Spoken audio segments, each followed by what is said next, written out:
I think that there are several hypotheses that are used to explain the problems that minorities face. One has to do with preferences. People say that, well, minorities are worse off because white people like them less, and that explains their problems. There's another hypothesis that people use, and that has to do with collusions. People say that there's some kind of conspiracy against minorities, and that explains their problems of poverty and unemployment. And some people say that good and evil explains it. That is, minorities have problems because there are evil people out there, and we have to go out and find the evil people and then punish them, and then everything will be all right. Now, what's wrong with these approaches to the problems that minorities face? Well, I think the good and evil one is the easiest one to dispense with, and I don't think that we can explain very much in this world in terms of good and evil, because it appears to me that men have been evil at all places and all times, but we find different outcomes in different places and at different times. And if good and evil could explain things as well as people suggest that it might explain, we would find a little more consistency with respect to the outcomes. Well, what about the second hypothesis that people use to explain the plight of minorities? And before I talk about the second hypothesis, even to use the term minorities, particularly in the United States, to explain the problems that people face, to use the term minorities is very misleading, because in the United States, at least, we're a nation of minorities. That is, the largest ethnic group in the United States are people of English ancestry, which constitute about 15% of the population. The next largest ethnic group are people of German ancestry, which are around 14% of the population. And then come black Americans, which constitute about 12% of the population. Then you have Poles, Jews, Arabs, Italians, Armenians, Chinese, Japanese, et cetera, after that. So we're a nation of minorities. Now, when you use the term minority, you somehow imply that there's a majority, but it turns out that we don't have much of a majority in the United States. Sometimes when I talk to my wife's family, I tell them that if they would work a little bit harder, blacks could be a majority in the United States. They have a lot of children, those people. Anyway, getting back to preferences. What's wrong with explaining things through saying that people dislike blacks or dislike particular minorities, and that explains their plight? Well, I argue that, and if you're a good economist, you would say that preferences alone just cannot explain very much of human behavior. Because preferences, or what people like and what they dislike, ignores the fact that there are constraints on human behavior. We just can't have all of what we like. There are some constraints. For example, if you did a survey around London or in the United States and you asked people, which do they like the most, Rolls Royces or Pintos? I'm quite sure people would say, well, I like Rolls Royces better than Pintos. Which do you like the most, filet mignon or chuck steak? Everybody would probably say, well, I like filet mignon the most. Or which do you like the most, Lafite Rothschild Bordeaux wine or Annie Green Springs wine? People would probably say Lafite Rothschild. Now, having done such a survey, you go out and find out, what do people actually do? You go and look in their cupboards, or look in their garages. And any day of the week, you'd find that Pintos outsell Rolls Royces. A chuck steak outsells filet mignon. And Annie Green Springs wine outsells Lafite Rothschild. Now, this despite the fact that people say they like the other better. Now, but when you try to explain things according to likes and dislikes or preferences, you ignore the fact that people's behavior is constrained. That is, you must take into account prices and income, which represent constraints on human behavior. That is, people just can't take all that they want. can't have all that they want. And there's something known as a downward sloping demand curve, which suggests that the higher the price of something, the less people take of something, or any object of desire, and the lower the price, the more people take of it. So we have to, if we want to look at human behavior, if we want to get a good grasp of human behavior, we have to look at the cost involved with different courses of action. Now let me give you a racial example of this. Consider a man like Governor Wallace. Now, let's assume that Governor Wallace is a man that got a reputation for standing in the school door back in 1959 or so to prevent blacks from getting in, for those of you who haven't heard of our prestigious governor. But let's assume a man like Governor Wallace does not like blacks. I don't know whether he likes blacks or not, but let's just assume it for argument's sake and for simplicity. Now, suppose we're in Vietnam, Governor Wallace and I in Vietnam. He doesn't like blacks. You know, in civilian life, he would go to considerable lengths to avoid physical proximity with me. Like at a theater, he might go sit on the other side of the theater, or at a party, he might go to the other side of the room. At a restaurant, he might want to sit in the front and leave me in the back and things like that. But consider that Governor Wallace and I are on the battlefields of Vietnam, and the bullets and bombs are flying, and here I am in the foxhole. I'm under cover, and Governor Wallace is running around looking for cover.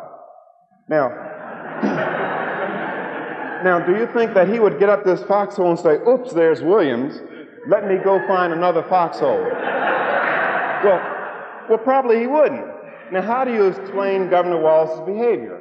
Well, if you listen to many people, you would believe that Governor Wallace likes blacks under battlefield conditions, and he dislikes blacks under non-battlefield conditions, because clearly he would jump into the foxhole. Now, but however, as an economist, if you consider costs of behavior, you would explain his behavior by saying, well, the cost of avoiding physical proximity with Williams has risen, and Governor Wallace takes less of it. And that is the hypothesis of the downward sloping demand curve. So, again, preferences alone just cannot explain human behavior, because preferences alone ignore the fact that there are constraints on human behavior. And for those of you who have taken an intermediate course in economics, you know that if you draw a preference curve or an indifference map just alone between two goods, you know that it will not tell you how much a person will take of it. You need some kind of constraint on his behavior. Now, what about collective conspiracies as an explanation to the problems that blacks face, or that minorities face, if you want to use that term? And some people, when they start talking about collective conspiracies, they almost say that white people have a meeting every night, and and during this course of this meeting, they decide how to victimize blacks the next day. Or if you're talking about sexual discrimination, you know, men have a meeting every night to discover ways to victimize women and to trick them into working for low pay and things like that the next day. Now, what's wrong with collective conspiracy, the collective conspiracy hypothesis in terms of explaining human behavior? Well, basically, what's wrong with it is that the collective conspiracy hypothesis ignores the fact that the attainment of one man's goal, or to be more modern, I'm still old-fashioned, the attainment of one person's goal may make impossible the attainment of another person's goal. Consider the following example. I normally like to have a blackboard for this example, but I don't have one, so you have to visualize it. Consider that you have a neighborhood of white people, and they have a meeting one night, and they say, well, look, we're going to agree among ourselves. We're going to have a gentleman's agreement not to sell our homes to blacks. And you have Mr. A, B, C, D, and so forth, and they all agree. And let's say that Mr. A gets a job, and he's going to move to California, and the going prices of houses in that neighborhood is around $40,000. And suppose a black comes along and offers Mr. A $60,000 for his house. Immediately in Mr. A's mind is a conflict. That is, he says, shall I abide by the agreement with my neighbors, or shall I take the extra $20,000 and go? Now, of course, gentlemen's agreements also conform to the first fundamental law of demand. That is, when the cost of gentlemen agreements are low, then people will be more gentlemanly. But when they're high, they'll be less gentlemanly. Now, so immediately we recognize that the cost of abiding by his agreement with his neighbors is $20,000, namely a differential between 40 and 60 that the black has offered him. Considerable evidence suggests that Mr. A will take the $60,000 and run. And some of that evidence is that the fact that in some places and in the United States, we used to have restrictive covenant laws, that is, laws that prohibit the sale of houses in certain neighborhoods to blacks, Jews, and Orientals. Now, whenever you see a law, your first suspicion should be that that law is on the book because somebody would behave differently than the law specifies. That is, if white people could be trusted among them, so if they could trust one another, you would not need a law because they just wouldn't sell their house to a black. So the existence of law suggests that many whites would ignore the gentleman's agreement. And perhaps some more evidence, although it's indirect, is that if you come to some cities like Philadelphia, Detroit, and Chicago, and possibly cities in UK, you might have seen that even during relatively racially hostile times, you could not prevent whole neighborhoods from going from white to black virtually overnight. Now, you should ask yourself, well, how did blacks, poor people, seize the use control of that property? How'd they come to take it away, to get whites out? Well, essentially, they broke down whatever conspiracy there might have been through the market mechanism. That is, they just simply outbidded whites for the land. And you can see this if you imagine some of these buildings, let's say like in New York, they're three-story brownstone buildings, and there might have been a three-story building being rented by a white family. Let's say they were paying $200 a month. Now, possibly what 6 black families came up to the landlord and said, well, look, why don't you cut that building up into 6 parts and we'll pay you $75 for each part. And the landlord, looking at the potential profits, he probably said to himself, well, look, I don't hate blacks that much. And so the whites left.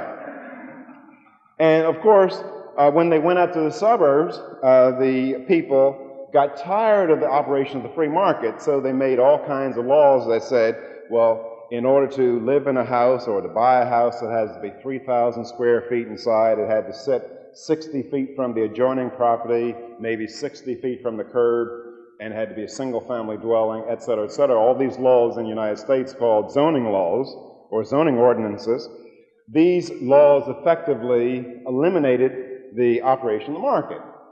Or if you don't accept that that fact that they eliminated the operation of the market, you'd have to go with the hypothesis that poor people and black people don't live in the suburbs, don't like to live in the suburbs because they have not inundated the suburbs to the extent that they've inundated the cities. Now, so to kind of recap, the collective conspiracy hypothesis ignores the fact that of conflicting goals, and the attainment of one person's goal may make impossible the attainment of another person's goal.